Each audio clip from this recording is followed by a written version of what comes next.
어떤 유서엔 절망적인 심경 고백이 담겨 있었습니다. 목숨을 버릴 만큼 큰 절망이 무엇인지, 어쩌면 유서에도 다 담지 못했을 그의 이야기는 무엇이었을까요? 알려진다.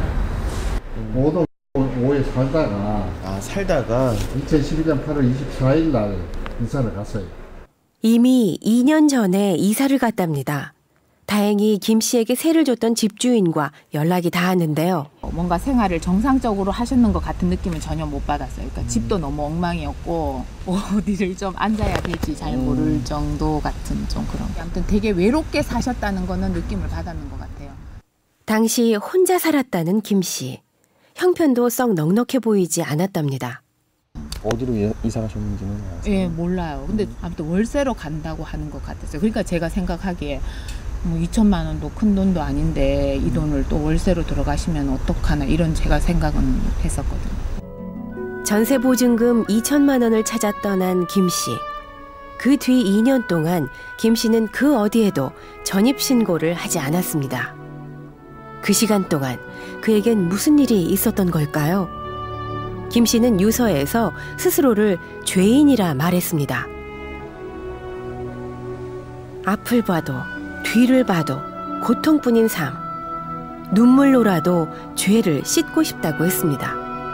그가 바다로 갈 수밖에 없었던 죄란 과연 무엇이었을까요? 젊었을 때 갈비집, 대구에서 갈비집 하셨고 그 이후에는 뭐 거의 길거리에서 행상 같은 거 하고 혼자 사시면서요. 식당 운영에 실패하고 생활고를 겪어왔다는 김 씨. 하지만 그를 괴롭힌 건 경제적 어려움만은 아니었던 것 같습니다. 아들은 초등학교 때부터 외할머니가 할머니네 집에 살고 한 10년 이상, 10년 정도는 혼자 사신 것 같아요. 가장으로서 역할을 못한 게 김 씨가 유서에서 말한 죄였을까요? 사건 발생 나흘 뒤인 지난 10월 5일 제주도 연안에서 시신 한 구가 떠올랐습니다.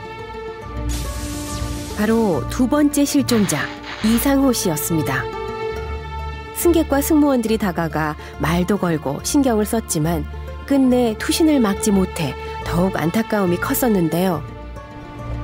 이젠 따뜻한 가족의 품으로 돌아갔을까요? 그런데 인양된 지 일주일이 지나도록 이 씨의 시신은 여전히 냉동고에 있습니다. 저희들 입장에서는 왕왕이 있어요. 가족들이 찾아오지 않는? 네, 않는 장례. 가족이 있어도 포기하는 장례. 한 달에 한 두세 번씩 저희가 치르니까요. 죽어서도 혼자 남겨진 남자. 생전의 삶은 또 얼마나 외로웠을까요? 그의 마지막 흔적 속엔 가족은 없었습니다. 해경에서 연락이 와서 뭐 가족 되시는 분이 있나 없나 그것만 확인해 보려고 했는데 가니까 없고 방 안에 가보니까 메모를 이렇게 해놨는데 나는 죽으러 바다에 간다. 그리고 자기 이름 적고 날짜 적고 이래놨다. 메모에 적힌 날짜는 9월 29일. 여객선을 타기 바로 전날입니다.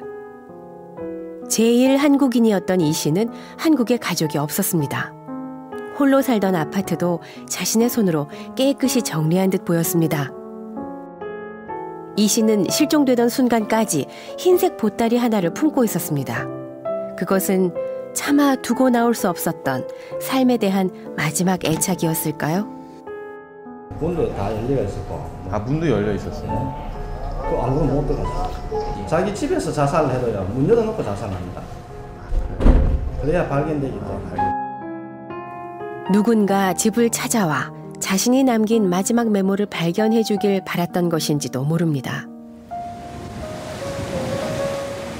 그리고 이 씨는 돌아올 수 없는 여행을 시작했습니다. 빈 집에 결심의 쪽지를 남기고 보따리 하나만 소중히 품은 채 여객선을 탄 이 씨. 그리고 같은 배에 타고 있던 또 다른 실종자 김 씨는 유서가 든 가방을 메고 있었습니다. 제주행 배에서 실종된 두 남자는 유서를 남겼기에 그들이 어떤 결심을 하고 배에 올랐는지 짐작할 수 있었습니다. 하지만 제주를 떠나 부산으로 가던 배 위에서 사라진 노 부부는 배에 아무런 흔적도 남기지 않았는데요. 게다가 승무원과 승객들은 몸 불편한